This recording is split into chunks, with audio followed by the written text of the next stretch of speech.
How will every current UFC champ lose their belt? In this video, I'm going to be breaking down a way that every single current UFC champ will lose their belt.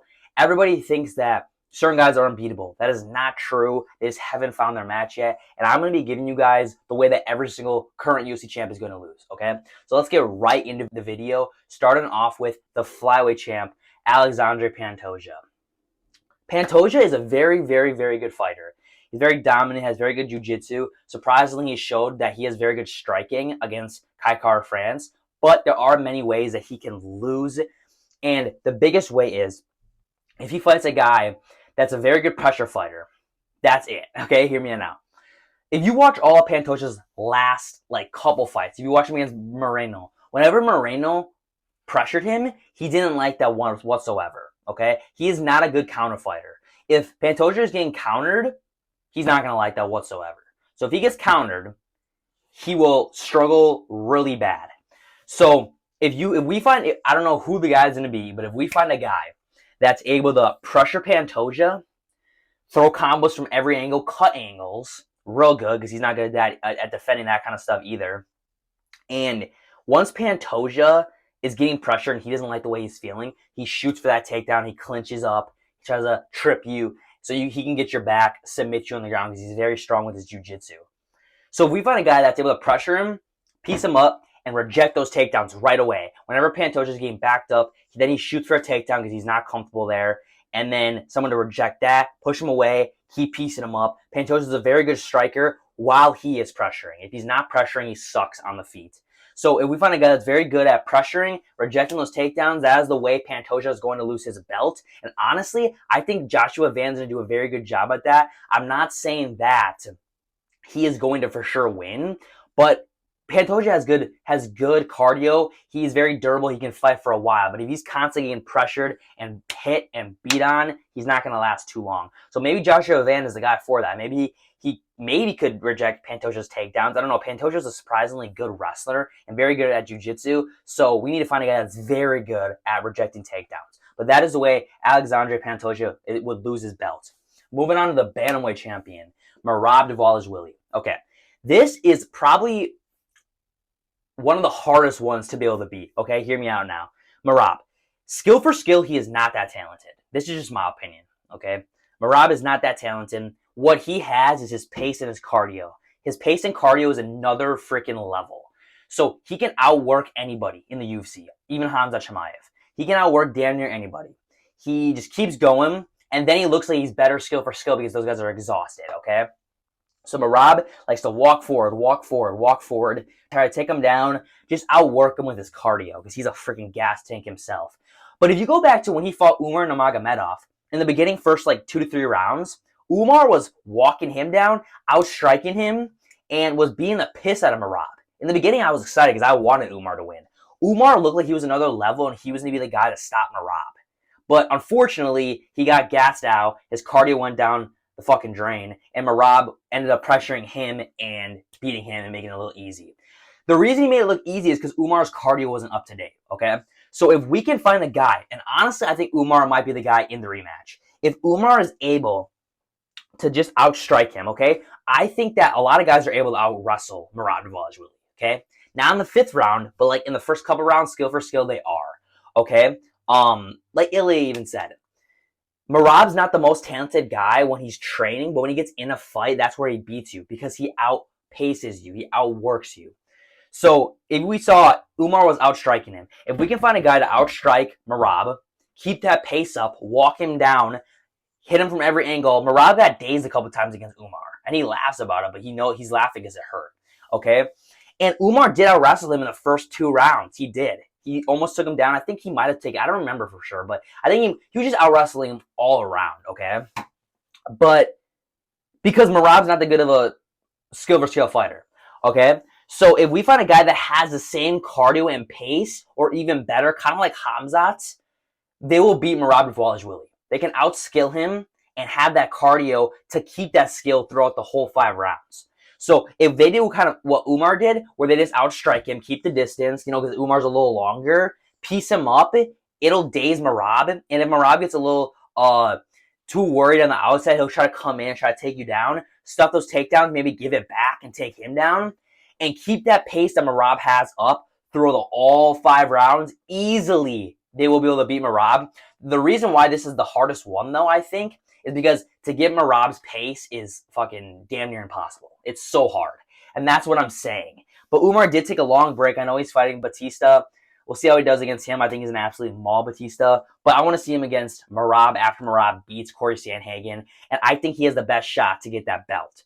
They just need to keep up the pace, keep striking, because Merab's striking is not that good, and they will end up beating Merab Dvalishvili. Moving on to the featherweight champion, Alexandre Volkanovski. Volkanovski is very skilled. He'd be very hard to beat because he's very well-rounded. But there are a couple holes in his game.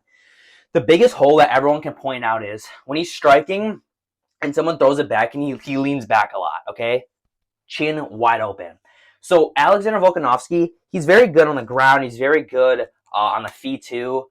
But if we find a guy to be able to walk him down and throw those strong overhands, that is his enemy, those overhands. Because Volk's chin is wide open. And Volk's chin is ass, as everyone knows. It's terrible. Ever since Ilia chinned him. It's sad. Volk has a lot of heart too, so it's really hard to beat that because he wants it more than anybody. But skill for skill, he is pretty talented everywhere. If we can find a guy that's a very, very, very strong wrestler, that's another thing. Islam Makhachev did out-wrestle Volk in the first fight. I don't want to hear Volk did not win. Islam did out-wrestle him. If we can find a guy to out-wrestle Volk, that's the way to beat Volk, okay? A very, very strong wrestler, okay? And they can be halfway decent on the feet just with a good overhand, and they could and some power, and they could possibly catch Volk because Volk leans back way too much, leaves that chin open, has a terrible chin. Good night to Volk. But I think that we can find a guy that has very, very strong wrestling currently, that could be a problem for Volk. For example, Mavzar. The thing about Mavzar, though, is I don't think he's as strong of a wrestler that we need to beat Volk.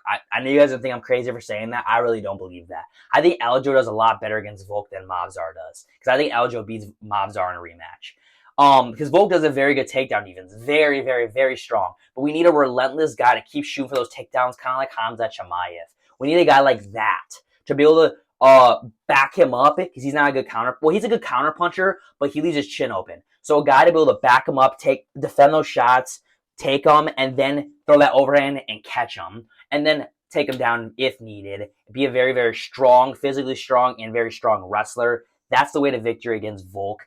I think that'll be very hard to find nowadays, but closest one to that's probably Mavzar or Aljamain Sterling, but we'll see about that. Moving on to the lightweight champion, Ilia Topuria. Ilia Topuria is damn near looking unbeatable nowadays, but he's not unbeatable. No one is. Ilia Topuria has the best boxing in the UFC ever. Best boxing I have ever seen. Ilia Topuria is hard to take down too. He has pretty good takedown defense. But, no one's going to beat him on the feet. I'm just throwing that out there right now. Well, at least in the boxing aspect. No one's outboxing fucking Ilia Topuria. Now, the one way that someone could outstrike Ilia is that leg kick. Ilia is so heavy on his front foot that leg kick is right there. Calf kick, calf kick. If we can find a guy like that, those calf kicks are deadly. Like Jose Aldo, for example. Those leg kicks, okay? Ilia has very strong leg kicks too, but he doesn't leg kick a lot and he doesn't check a lot. He just takes them. Because no one seems to ever throw him against him because they're too worried about the punching. But if we can find a guy like, like Jose Aldo's leg kicks, Edson Barboza's leg kicks, that would really hurt Ilia. And then just a guy that's very strong in wrestling, like I said. I know Ilia has a good base in wrestling, as everyone knows. He hasn't showcased that as much because he doesn't need to. But if we can find a guy that's very, very, very good at wrestling and able to control, because if you watch the fight with Charles Oliveira against Ilia, in the beginning, Charles grabbed him, put him against a cage. I know everyone says, well, how are they going to grab him? They're just going to knock down on the way in. Charles didn't get knocked down on the way in. He grabbed him. And Charles could take him down. Ilia reversed it. If that person that was in Charles' position was a very, very strong wrestler like Islam Makhachev, he'd be in danger, and how would he get out of that? Khamzat Chimaev, his relentless wrestling to come in and take him down, a guy like that, to take Ilia to the ground and keep Ilia on his back, because Ilia on his back is not good, okay? You're not going to see Ilia throwing up triangles, you know what I mean? Ilia is not good on his back, and I see Ilia getting gassed very fast on the ground, 100%. So we need someone that is able to keep the pressure, walk forward, because Ilia is not an insane counterpuncher. You watch him against Bryce Mitchell. Bryce Mitchell out-wrestled Ilia Topuria, in my opinion. He did out-wrestle him a couple times in the fight. I know Ilia ended it with an arm triangle, but he was out-wrestling in the beginning. So if we can find a guy that's better than Bryce Mitchell out-wrestling, which is not too hard, bro, Ilia is screwed, like Islam Makhachev. Can hold him on his back and possibly submit him. Because we've never seen really a lot of Ilia's submission defense other than trying to run away when Charles grabbed his ankle. You know what I mean? So that's the way of victory, to beat Ilia Topuria, to be able to have good striking defense, take him down, hold him there. And then moving on to the welterweight champion right now, Della Maddalena. JDM is pretty good on the feet. He has very good kickboxing all around. He has pretty good boxing. I could say pick a wrestler, but you watched Bilal Muhammad. You couldn't really take JDM down. So, but he didn't really try a lot. I feel like he wanted to try to prove something to strike with JDM. But I feel like if we can find just someone that's a very, very, very good kickboxer, surprisingly, that's the way to go to beat JDM. I think to chop down that front leg and be able to put those combos together, the punches and kicks, I think that's the way of victory. I think just a very well-rounded fighter, because JDM's not well-rounded at all. He has very good takedown defense. But if we can find a very strong wrestler that can take him down, but also strike with him, just kind of outwork him all around. Kind of a guy like Merab Dvalishvili, how Islam Makhachev's going to do it. He's going to go in there, strike with him, and that's all that JDM has is his striking. He doesn't really have a lot of wrestling. He doesn't really have anything like that. So if you're able to outstrike him and just put on a beating of what he's good at, and then be able to, shoot for that takedown, that's the way to win against JDM. It's kind of basic, kind of simple. You go in there, beat him at his own game, striking, and then go for that takedown. That takedown is what's going to get him. If you push him against the cage, that's where he sucks. In the middle, surprisingly, he has judo throw guys. But against the cage, if you keep him against the cage, hit him a little, go for that takedown, that's the way to get JDM down and possibly submit him, because his submission defense isn't that well. So I feel like a guy like, like Islam Makhachev. Islam Makhachev isn't going there and outstrike JDM, but then he'll be able to take him down. I think he'll be able to submit him very easily. Just a guy that's all around a well-rounded fighter that can hold up with JDM, because JDM has good takedown defense to be able to reject those takedowns. But if you can't get him down, you got to be better at him on the feet to be a good kickboxer, because kicking is what's going to get you to beat JDM, okay? But that is the way to beat Della Maddalena, be a very well-rounded fighter. And try to outstrike him, though, because if you can outstrike him, you're shutting down everything that he has. That's the way to beat him. Moving on to the middleweight champion, Khamzat Chimaev. Okay, this one is where everyone's like, dude, this guy's not losing. He's not losing. Can I be real? It's going to be really hard for him to lose. Okay, I agree with that. There's going to be a lot of guys that give him a tough fight, like Fluffy Hernandez, Kyle Barallo, I think would give him a good fight. Possibly Magomed Ankalaev. That's about it, though. I don't really see a lot of guys give him a good fight, but there is a way to beat him. Khamzat Chimaev versus Dricus du Plessis, okay? Watch the fight again. Dricus du Plessis was, let's say like the 20 seconds that they were on their feet the whole fight, Dricus was exhausted, okay? And he still clocked Khamzat. Khamzat looked a little dazed. Like, Khamzat's chin is ass after watching this fight, okay? It's ass. And his striking's mid, too. All he wants is that takedown. It kind of got annoying. He just kept taking him down. And I like watching that because that's MMA, you know what I mean? But, like, he didn't even try to strike because he knew he was going to lose on the feet. So a really good, strong kickboxer that pressures, that's where Khamzat's screwed. If you're able to pressure him, throw combos from every angle, and he'll go for that takedown, and he keeps going for like 3 times every like 10 seconds. He's going to keep going for it even if he misses, which he rarely misses. But if we can find a guy that's a very good sprawler, and shit, can I be real? Another really good wrestler.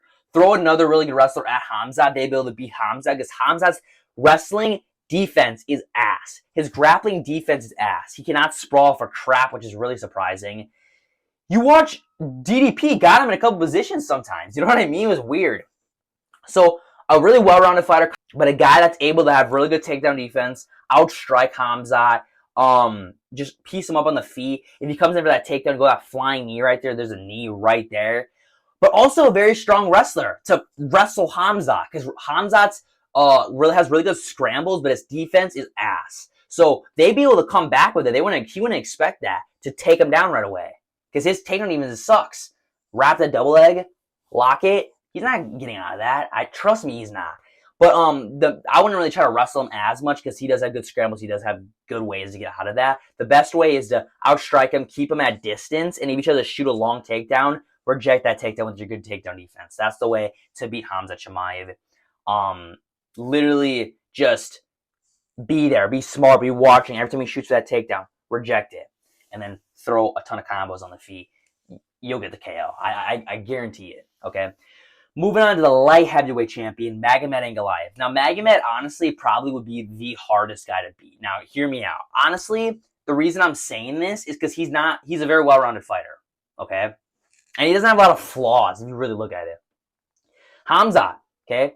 Just good wrestling. Ilia, very good boxing. Merab has just a gas tank. There's a couple holes in all those guys' fighters. There are holes in Magomed's fighting, but not as much as the other guys. Magomed has really good grappling, very good striking. So, it's kind of hard to beat him. I would say the best way to go is to be able to beat a very, very, very pressure wrestling. Have very, very good pressure wrestling. Okay? Walk forward, and he has the reach on you. Okay? If you watch the fight with Jan Blachowicz, Magomed definitely won that fight, but Jan was piecing up with the leg kicks. Okay, the leg kicks, and then shooting for those takedowns. You know what I mean? Those leg kicks. Leg kick on Ankalaev. He does not check. Dude, his leg was fucked. If you're able to... He doesn't have that good of wrestling or takedown defense, if you want to say. He has good offensive wrestling, but not that good of takedown defense. So if you're able to get that takedown, that is gold right there. Okay, that is gold. But the main thing is keep him at distance, even though he's long. If you're short, get in there. If you're long, stay at distance. Chop his leg down. That's the best way. Chop the leg down. Win by points. You're not going to finish Ankalaev. You're not going to... I can't see anybody finishing Ankalaev. Obviously, Paul Craig got that fucking lucky triangle. But that was weird. The best way to beat Ankalaev is really hard to say. But stay at distance and try to hit him a lot. I mean, Ankalaev's striking defense isn't that well. I don't think he has good defense all around. So if you're able to just put the pace on him, put the pressure on him, strike him a lot, hit him a lot, kick him a lot, surprise him with those leg kicks, he will be in shock and to go for those takedowns. The reason why Pereira couldn't beat him is because he kept backing up a lot. That's what Ankalaev likes. You walk forward, that's when he struggles, okay? Shoot for that takedown, you'll be able to do decent against Ankalaev. Maybe not win, but that's the best shot you have against Ankalaev. And then moving on to the heavyweight champion, Tom Aspinall. Tom Aspinall has a big, big hole in his game. First of all, he fights like this. Ready? Chin up in the air. Now, that works for some people. But for Tom Aspinall, it has been working because he hasn't got knocked out. But if you watch him against Sergey Pavlovich, dude, you see Sergey hitting him. I know Sergey hits pretty hard, but he hit him, and Tom got dazed. I know he knocked him out right after that, but he still got dazed. His chin's high in the air, okay? Tom usually doesn't really shoot for takedowns, but he does have good jiu-jitsu, so I wouldn't recommend you go for that takedown as much. Tom hasn't made it out of the first round, so his cardio is probably not fully there in a fight. If we find a guy that's able to just walk him down and have really good kickboxing. Okay, now I know what you guys are going to say, okay? Cyril Gane. I picked Tom Aspinall. Okay, Cyril Gane's a very good kickboxer, but Cyril Gane's not going to walk Tom Aspinall down. That's the thing. You got to really be like, you want it. You want to go in there, and you got to be able to find that chin. If you have enough power, you'll be able to find that chin. You know what I mean? That's what I was saying, Dante Johnson. Dana White Contender Series, he just got a contract. Not saying right now he'd win, because obviously that guy's a fucking champion right now. But give Dante a couple years, and he could gain a little bit of weight to be able to be a heavyweight. I think he could find Tom's chin. I know Tom's a lot taller, but Dante has a good head movement. He has that power. He goes at you. He walks towards you. He could be the guy to put him away. You never know. I feel like no one nowadays is going to put him away. But Dante Johnson, I think, has a good chance to put him away. I'm not just saying that because, he's my boy. I'm just saying he's talented. You know what I mean? But anyway, a good guy to find that chin. Good boxing. That's what I'm trying to get at. The boxing. Ilia Topuria's boxing. If you're able to find that against Tom Aspinall, Tom's going to really struggle. I know Tom's leg kicks are really good. To be able to check those leg kicks, Muay Thai fighters is what I'm really getting at. A Muay Thai strong fighter could be Tom Aspinall. You know what I mean? And Tom's not shooting for that takedown. I can't see that. If he does, good takedown defense, reject it if he becomes desperate. But I see a guy knocking out Tom Aspinall with really good boxing, very good Muay Thai to keep him at distance, check those leg kicks. That's the way to beat Tom Aspinall. Now, a couple of these guys, it's hard to say, that's it for the champions right now, but a couple of these guys, it's hard to say how to beat them because they're all really talented people, you know what I mean? And I'm not saying this is for sure the way, but this is just my opinion on what I think the way a victory would be against these champions, okay? But thank you guys for watching. Please like, comment, share, and subscribe. Let me know in the comments down below if you guys agree with my opinions on how to beat these champions. And also let me know in the comments down below, who do you guys think would be the toughest champion to beat? Okay? I already know the answer for most of you guys. It's probably going to be Khamzat Chimaev, but just let me know, okay? Let's get pumped for tonight's fights. Kyle Barallo whooping on Nasruddin Imavov, and then Mauricio Rufy whooping on Benoit Saint Denis. Let's get it, guys. Thank you guys for watching again, and have a blessed rest of your guys' day.